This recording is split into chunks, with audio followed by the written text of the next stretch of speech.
पहले 2 से 3 मिनट तक पूरा वीडियो देखिए और पसंद आने लगे तो पूरा देख कर जाइए, और पसंद ना आए ऐसा हो ही नहीं सकता। जी हाँ प्यारे बच्चों, इस वीडियो के माध्यम से हम लोग पढ़ने वाले हैं यूपी बोर्ड एग्जाम 2024 के लिए क्लास 12th में फिजिक्स का बहुविकल्पीय प्रश्न। पाठ का क्या नाम है? चुंबकत्व एवं द्रव्य। जितना एनसीईआरटी में पाठ है उन सारे पाठ का जो है हम यहाँ पर इम्पॉर्टेंट बहुविकल्पीय प्रश्न सॉल्व करा रहे हैं। इससे पहले जितने भी चैप्टर थे उनके अपने चैनल के प्लेलिस्ट में हमने अपलोड कर दिया है, वहाँ से जाकर उनको भी देख सकते हैं। देखिए कितना प्यारा सा पहला क्वेश्चन है यहाँ पर, इसको अब हम सॉल्व करने जा रहे हैं। क्वेश्चन में क्या लिखा है? यल लंबाई व यम चुंबकीय आघूर्ण की छड़ को मोड़कर अर्धवृत्ताकार बनाया गया है। यल लंबाई है और यम चुंबकीय आघूर्ण की छड़ है, इसको मोड़कर अर्धवृत्ताकार जो है बनाया गया है। इसका चुंबकीय आघूर्ण क्या होगा? तो देखिए बच्चों, हमने आपके लिए पहले से ही ये सॉल्व करके रख लिया। ध्यान से देखिए, पूरा मज़ा ना आए तब बताना। ये आपका एक जो है यल लंबाई का छड़ था, मैंने लिया, ठीक, एल लंबाई का, उसको मोड़कर एक वृत्त में हमने यहाँ पर बदल दिया। तो जैसे ही वृत्त में बदलेंगे, ध्यान से समझने की कोशिश करो। ये वृत्त का केंद्र हो जाएगा और ये इसकी त्रिज्या हो जाएगी और ये इसकी त्रिज्या हो जाएगी, मालूम है। देखिए जब भी आप किसी आकृति को किसी भी रूप में मोड़ते हैं तो उस पहले वाले आकृति की लंबाई और इसकी जो परिधि है बराबर मानी जाएगी, ठीक। तो इसकी जो लंबाई L है, इसकी परिधि, पूरा वृत्त बनता तो आपका जो है 2πr होता, आधा वृत्त बना है तो परिधि क्या आ जाएगा आपका πr। अब यहाँ से पूरी लंबाई, तार की जो पूरी लंबाई थी वो इसकी अर्धवृत्त की परिधि के बराबर हो जाएगा, यानी πr के बराबर हो जाएगा। अब पाई नीचे चला जाएगा तो त्रिज्या का मान L बटा क्या आ जाएगा, पाई। इतनी बात समझ में आई।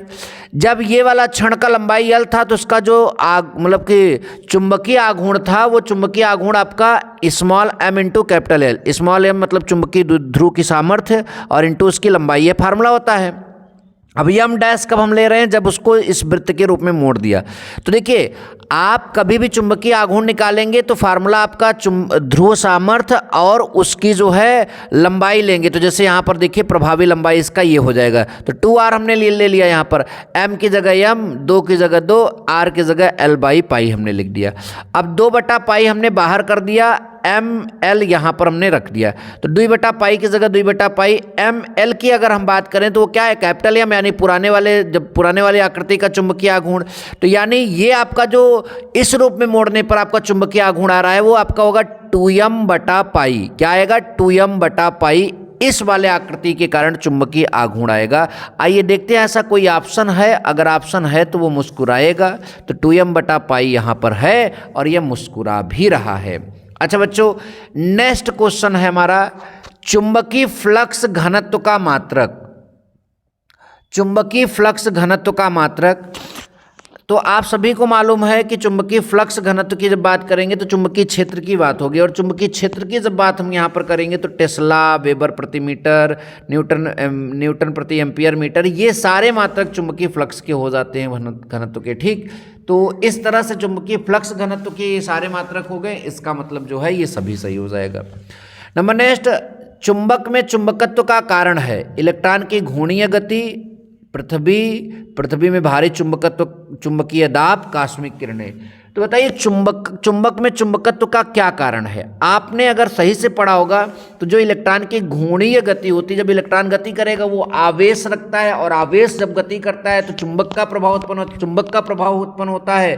तो जाहिर सी बात है चुंबकीय आघूर्ण उत्पन्न होता है। जब चुंबकीय आघूर्ण उत्पन्न होता है तो उसमें चुंबकत्व का गुण आएगा। जब चुंबकत्व का गुण आएगा तो चुंबक में चुंबकत्व हो जाएगा, ठीक। तो चुंबक में चुंबकत्व का कारण इलेक्ट्रॉन की घूर्णीय गति होती है। इतना बात आप सभी लोग याद रखिएगा, ठीक। नंबर नेक्स्ट प्रश्न देखते हैं बच्चों, बहुत अच्छा प्रश्न है आपका अगला वाला, ठीक। एक लंबे चालक को जो है 2 भागों में इस प्रकार तोड़ा जाता है कि उनकी लंबाइयों का अनुपात 2:1 है। दोनों भागों के ध्रुव प्राबल्य क्या होगा? यहाँ पर देखिए, बहुत ध्यान से आप समझिए। ये एक आपका मतलब लंबा चुंबक है, इसको 2 भाग में बांट देते हैं, 2:1, यानी एक बड़ा भाग इतना हो जाए और एक छोटा भाग इस तरह से बन जाए। तो इसमें हमने बांट दिया। तो भैया जब इस चुंबक को आपने 2 भाग में बांटा तो इसकी ध्रुव सामर्थ्य पहले यहाँ पर m थी, इधर की भी m होगी। जब इसको 2 भाग में बांटेंगे तो क्या इसकी ध्रुव सामर्थ्य घट जाएगी? नहीं। जब इसका आप इसको काटेंगे ऐसे बीच से तब ध्रुव सामर्थ्य कम होगी। जब आपने केवल जो है इसको इस तरह से काटा, उसके क्षेत्रफल में कोई कमी नहीं किया है, तो उसके ध्रुव सामर्थ्य में भी कोई कमी नहीं आएगी, चाहे जितने टुकड़े आप उसके कर दीजिए।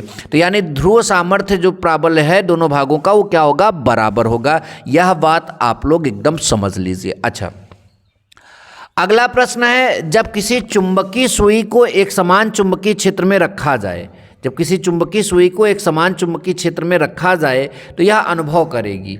भैया चुंबकीय सुई क्या अनुभव करती है ये यहाँ पर हमको बताना है। तो जाहिर सी बात है, एक बल और एक बल आघूर्ण, चुंबकीय सुई बल भी अनुभव करती है और एक बल आघूर्ण भी अनुभव करती है। आप सभी को मालूम होना चाहिए अगर आपने इसको पढ़ा होगा तो। अच्छा, अगला है एसआई पद्धति में चुंबकशीलता का मात्रक। जो चुंबकशीलता होता है बच्चों, उसका एसआई पद्धति में हमें क्या मतलब कि निकालना है? मात्रक बताना है चुंबकशीलता का।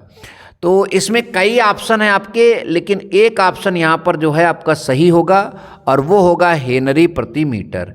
हेनरी प्रति मीटर जो है एसआई पद्धति में चुंबकशीलता का क्या माना जाता है? मात्रक। चुंबकशीलता का हेनरी प्रति मीटर जो है वो मात्रक होता है। नंबर नेक्स्ट, निम्न में किसके मापन हेतु स्पर्शज्या धारामापी का उपयोग किया जाता है? तो यहाँ पर एक छोटा सा सवाल है, तो इसका जवाब देना है। चुंबकीय तीव्रता जो होती है इसके मापन के लिए जो है हम स्पर्शज्या धारामापी का क्या करते हैं? उपयोग करते हैं। स्पर्शज्या धारामापी का उपयोग जो है चुंबकीय तीव्रता को नापने के लिए हम लोग करते हैं। ध्यान से देखिएगा, ठीक। अगला प्रश्न है हमारा, निम्न में से किसकी चुंबकीय पारगम्यता अधिकतम है? चुंबकीय पारगम्यता। अब भैया आपको पता होगा जिसमें चुंबकत्व का गुण सबसे ज़्यादा होगा उसकी चुंबकीय पारगम्यता सबसे अधिक होगी। और आप सभी को मालूम है कि सभी पदार्थों में लौह चुंबकीय पदार्थों का चुंबकीय गुण सबसे अधिक होता है। तो अगर चुंबकीय गुण इसकी सबसे अधिक है तो चुंबकीय पारगम्यता भी अगर हम बात करें तो लौह चुंबकीय पदार्थ की क्या हो जाएगी? सबसे अधिक। अगला, 2 चुंबकीय बल रेखाएं। आप सभी को मालूम है कि 2 चुंबकीय बल रेखाएं जो हैं वो एक दूसरे को कभी भी नहीं काटती हैं। 2 चुंबकीय बल रेखाएं एक दूसरे को कभी भी नहीं काटती हैं। तो ये वाला सही जवाब हो जाएगा, एक दूसरे को कभी भी नहीं काटती। ऐसे वैद्युत बल रेखाओं के लिए ही यही बात लागू होती है, ठीक। अच्छा, अगला, चुंबकीय द्विध्रुव आघूर्ण का मात्रक। चुंबकीय द्विध्रुव आघूर्ण का क्या निकालना है हमको? मात्रक यहाँ पर बताना है, ध्यान से समझिए। तो चुंबकीय द्विध्रुव आघूर्ण का मात्रक इसमें से कौन सा होने वाला है? तो ये आपका ऑप्शन नंबर दूसरा, एम्पियर मीटर स्क्वायर। क्या होगा? एम्पियर मीटर स्क्वायर आपका चुंबकीय द्विध्रुव आघूर्ण का मात्रक होगा। क्योंकि देखिए हमारे पास अभी एक न्यूमेरिकल मैंने यहाँ लगाया, इसका फार्मूला चुंबकीय द्विध्रुव आघूर्ण का फार्मूला होता है IA। तो I का एम्पियर और क्षेत्रफल का क्या हो जाएगा? Metre square. तो क्या मात्रक हो जाएगा? Ampere metre square.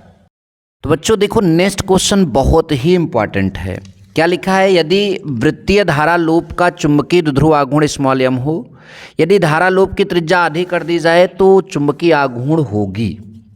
चुंबकीय आघूर्ण आपकी यहाँ पर इसमें से क्या होगी ये हमें यहाँ पर बताना है। देखिए, चुंबकीय आघूर्ण का फार्मूला m = IA होता है, सबको मालूम है। तो I की जगह I रखा और क्षेत्रफल जो आपका A है इसका क्षेत्रफल πr² होता है, ठीक, मालूम है आपको। तो ये m' अब हम यहाँ पर निकालना चाहेंगे, कब? जब त्रिज्या क्या कर दिया जाएगा? आधी। सारा कुछ वैसे ही रहेगा, बस त्रिज्या क्या कर दिया जाएगा? आधी कर दिया जाएगा, ठीक। अच्छा, तो ये आपका वही चीज़ है, पाई आपका वही चीज़ है। r का स्क्वायर करेंगे r², 2 का स्क्वायर करेंगे 4। अच्छा, πr² क्या था? कैपिटल M, यहाँ पर /4। यानी अगर हम त्रिज्या आधी करते हैं तो चुंबकीय आघूर्ण पहले का कितना हो जाएगा? 1/4। चुंबकीय आघूर्ण पहले का कितना रह जाएगा? 1/4 रह जाएगा। ये बात ध्यान दीजिए। आइए देखते हैं इसमें कोई ऑप्शन है कि नहीं है। यस, चुंबकीय आघूर्ण पहले का कितना हो जाएगा? 1/4। नंबर नेक्स्ट है, यदि किसी पदार्थ की आपेक्षिक चुंबकशीलता 0.9999 है तो इसकी प्रवृत्ति होगी। देखिए, आपेक्षिक चुंबकशीलता दिया है और इसकी प्रवृत्ति हमसे पूछ रहा है। देखिए, अनुचुंबकीय का 1 से अधिक होता है, लौह चुंबकीय का 1 से और अधिक होता है। तो ये किसका होगा? प्रतिचुंबकीय का होगा। किसका होगा? प्रतिचुंबकी का होगा, ध्यान दीजिए। अगला है कि लौह चुंबकीय पदार्थों के लिए आपेक्षिक चुंबकशीलता। अब वो देखिए, अभी हमने उधर समझाया है वही चीज़, तो 1 से काफ़ी अधिक माना जाएगा यहाँ पर। अगला है अनुचुंबकीय पदार्थों की चुंबकशीलता का मान, अभी मैंने बोला 1 से अधिक होता है लेकिन बहुत अधिक नहीं होता है, तो कम लेकिन 1 से अधिक, तो ये किसका हो जाएगा? अनुचुंबकीय पदार्थों की चुंबकशीलता का मान। और अगला ये आपका एक न्यूमेरिकल है, इस न्यूमेरिकल को हल करने के लिए S बराबर IG बटा I minus IG into capital G। अब जैसे जैसे कहेगा वैसे वैसे हमें शंट का प्रतिरोध निकालना है, तो जैसे जैसे यहाँ पर बोलेगा 99 ओम प्रतिरोध के धारामापी, यानी धारामापी जो है इसका प्रतिरोध 99 है, तो यहाँ पर हमने 99 कर रख दिया, ठीक। में मुख्य धारा का 10% भेजने के लिए, यानी जो आपका उसमें धारामापी में प्रतिरोध धारा भेजोगे IG, वो मुख्य धारा का 10% रहेगा, यानी मुख्य धारा I है तो उसका 10% कितना हो जाएगा? I बटा 10, ठीक। तो यहाँ पर कैपिटल I मुख्य धारा रहेगी और यहाँ IG की जगह भी I बटा 10 हो जाएगा, यहाँ 99। तो ये आपका ऊपर वही है, 10 × 10 में से गया 9 I बटा 10, और 10 से 10 क्या हो जाएगा? कैंसिल, I से I कैंसिल हो जाएगा, ऊपर 99 नीचे 9, तो 99 में 9 का भाग दें कितना आ जाएगा आपका? 11। तो इस तरह से कोई ऑप्शन आपका 11 ओम का होगा, जो कि पहला ऑप्शन है, और ये ऑप्शन क्या हो जाएगा? सही।